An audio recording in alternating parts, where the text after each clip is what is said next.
I had just returned from a month-long vacation in Thailand, feeling relaxed and ready to catch up on work. My ranch, sprawling over hundreds of acres, had been left in the capable hands of my trusted ranch manager. Everything was in perfect order, or so I thought. Within the first hour of landing, I received a frantic call from my assistant. "Sir, there's a problem. The HOA, Karen specifically, has apparently sold your ranch while you were away." I froze mid-step. "Sold it? As in legally sold it?" "That's what they claim," she said. "They're sending documents and apparently filed for some kind of transaction with the county." I took a deep breath.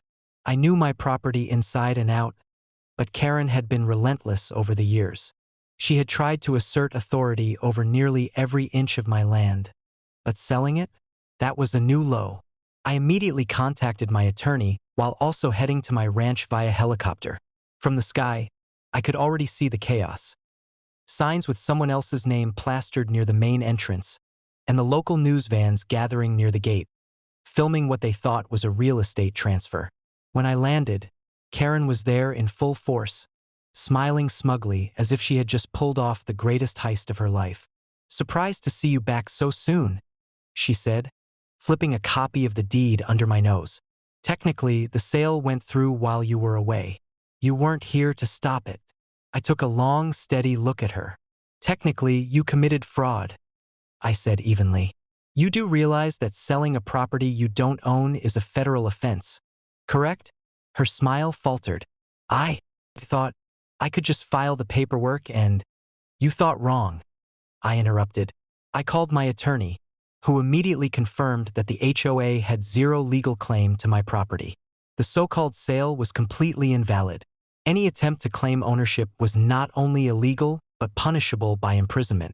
Karen's panic was obvious as my attorney outlined the potential consequences.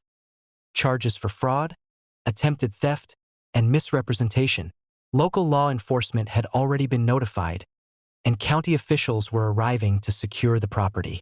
Within minutes, Karen realized that her so-called victory was collapsing around her. I walked her to the edge of the property, holding back a smile as the reality sank in.